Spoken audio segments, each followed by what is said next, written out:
जो है वो एक बात याद रखनी है। कुछ बड़े सारे काम हमने आपको डेली बेस करने के ऊपर अदर देन लॉ बताए, यानी जो हमारी इंग्लिश थी, हमारी उर्दू थी, हमारी जर्नल नॉलेज थी, इस बारे में भी हमने एक अपना लेक्चर जो है वो यूट्यूब पे अपलोड किया। वो हमने लेक्चर आपको डिलीवर किया कि ये चीजें जो हैं ये आपने डेली बेस पे करनी है, इंग्लिश की, उर्दू की और जनरल नॉलेज की। ये हम इस लेक्चर की भी डिस्क्रिप्शन में बता देंगे, ठीक है जी। तो वो आपने जो है वो इंग्लिश, उर्दू और जीके में की। लेकिन कुछ चीजें जो है वो लॉ रिलेटिंग सब्जेक्ट्स जो है हमारे डेली लॉ शेड्यूल जो है, यानी लॉ से रिलेटेड जो हमारे पेपर्स हैं, यानी लॉ से रिलेटेड जो हमारे सब्जेक्ट्स हैं, उनमें भी हमने कुछ चीजें डेली बेस के ऊपर करनी होती हैं। अगर आप सीरियस हैं सिविल जज के अंदर तो फिर आगे बढ़ें और जो हमारा ये शेड्यूल है इसको अपनाएं, इंशाल्लाह आपको बहुत फायदा होगा। क्या करना है आपने डियर स्टूडेंट्स, आपने ये करना है कि जैसे हमारा क्रिमिनल लॉ है और 2 सिविल लॉ के पेपर हैं और 1 जनरल लॉ है, इस तरह 400 नंबर का लॉ है। हमने क्या करना है कि एक क्रिमिनल लॉ की बुक लेनी है, एक सिविल लॉ 1 की, एक सिविल लॉ 2 की और एक हमने जनरल लॉ की लेनी है। हर टॉपिक के अंदर इनकी जो हमारा सब्जेक्ट्स होंगे, जैसे क्रिमिनल लॉ में हम पीपीसी पढ़ते हैं, सीआरपीसी पढ़ते हैं, सिविल लॉ के अंदर हमारी सीपीसी है, कॉन्ट्रैक्ट एक्ट है, लैंड रेवेन्यूज एक्ट है वगैरह, और जनरल लॉ में हम कोई फर्ज कर लें कि हम अपना कॉन्स्टिट्यूशन ऑफ पाकिस्तान पढ़ रहे हैं, ठीक है। तो इनकी जो डेफिनेशंस होती है ना, डेफिनेशंस जो है वो बहुत अहम रोल प्ले करती हैं आपके कॉन्सेप्ट को क्लियर करने के लिए। तो डेली बेस के ऊपर 5 डेफिनेशंस आपने क्रिमिनल लॉ की पढ़नी है, 5 डेफिनेशन सिविल लॉ 1 की, 5 डेफिनेशन सिविल लॉ 2 की और 5 डेफिनेशन आपने जनरल लॉ की पढ़नी है। अगर आप ये महसूस करते हैं कि ये 5 ज्यादा हैं तो फिर 3-3 कर लीजिएगा, उन 3-3 को पढ़िएगा, उन 3-3 डेफिनेशंस के एसेंशियल इंग्रेडिएंट्स बनाइएगा। आप देखिएगा आपके नोट्स भी साथ साथ बनते जाएंगे, ठीक है जी। तो ये एक बड़ा इंप्रेसिव तरीका है तैयारी करने का। कोई भी तैयारी कर रहे हैं आप, एएसए, डीडीपीपी, एडीवीपी, सिविल जज, कोई भी तैयारी कर रहे हैं तो डेफिनेशन जो है 3-3 या 5-5 डेली करनी है आपने लॉ से रिलेटेड। वो कोई से भी सब्जेक्ट आपने चूज करने लें, या हमारे पास आएंगे तो हम आपको एक पूरा शेड्यूल देते हैं, ओके।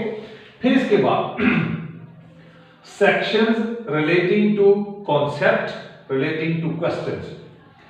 लॉ में जो कॉन्सेप्ट्स होते हैं, जो इंपॉर्टेंट क्वेश्चंस होते हैं, जैसे फर्ज कर लें कि हम जस्टिस ऑफ पीस को पढ़ रहे हैं, आपने क्या करना है कि डेली बेस के ऊपर 3 जो कॉन्सेप्ट देख लेने हैं या 3 इंपॉर्टेंट क्वेश्चन देख लेने हैं। जस्ट यानी आप कर रहे हैं जस्टिस ऑफ पीस को आपने किया, आपने जो है वो फ्रेमिंग ऑफ चार्ज को किया, आपने जो है वो इक्विटल को देखा। ये 3 कॉन्सेप्ट काफी हैं, ठीक है जी। 3-3 कॉन्सेप्ट आप देखेंगे क्रिमिनल लॉ के भी, 3 सिविल लॉ 1, 3 सिविल लॉ 2 और 3 जो है वो जनरल लॉ। इन सब को क्या करना है आपने, उस कॉन्सेप्ट को, यानी वो सवाल जो आप अपना तैयार करेंगे, उस सवाल से रिलेटेड जो आपके सेक्शंस होंगे उनको आपने लिखते जाना है और याद करते जाना है। मसलन आपने जस्टिस ऑफ पीस जो है एक सिलेक्ट किया क्रिमिनल लॉ में, अब जस्टिस ऑफ पीस से रिलेटेड जितने भी आपके सेक्शंस हैं वो आपने लिख लेने हैं, ये जस्टिस ऑफ पीस आगे सेक्शन। इसी तरह आपने फ्रेमिंग ऑफ चार्ज की बात की तो फ्रेमिंग ऑफ चार्ज आगे उससे रिलेटेड सेक्शन। इस तरह आपने इक्विटल की बात की, इक्विटल और उससे रिलेटेड सेक्शन। इस तरह आपने फ्रेमिंग ऑफ इश्यूज की बात की और आगे उसका जो रेलेवेंट लॉ है। इस तरह आपने जो है वो powers of the high court की बात की, वो आगे आ जाएगा, उसके आर्टिकल्स आ जाएंगे कॉन्स्टिट्यूशन के। तो इस तरह डेली बेस के ऊपर जितने भी कॉन्सेप्ट आप याद कर सकते हैं क्रिमिनल के, सिविल के और जनरल लॉ के, वो आपने लिखते जाना है, आपने सेपरेट रजिस्टर बनाए, उनके ऊपर लिखेंगे, आपने सेक्शंस को रटा लगाते जाना है। इस तरह आपके वेरी शॉर्ट नोट्स बनते जाएंगे। और डेली बेस के ऊपर ये काम करेंगे। आप देखिएगा कि आपका जो सेक्शन को याद करने का काम है वो बहुत जबरदस्त होगा। बाकी हम आपको क्लास में बताएंगे जी कि किस तरह टॉपिक वाइज आपने चीजों को लिखना है और आगे याद करना है। ये डेली बेस के ऊपर बहुत नॉर्मल सा वर्क है जो आपने करना है। इसको पूरे क्वेश्चन को नहीं पढ़ना, हमने सिर्फ कॉन्सेप्ट और आगे उसके रेलेवेंट लॉ को देखना होता है। इसके बाद फार्मूला, दुनिया में पढ़ने के दो ही फार्मूले हैं। शायद आपको तो शायद मैंने बताया हुआ है, लेकिन किसी को नहीं पता तो वो सुन ले। दुनिया में पढ़ने के दो ही तरीके हैं, SP3R फार्मूला है और माइंड मैपिंग है।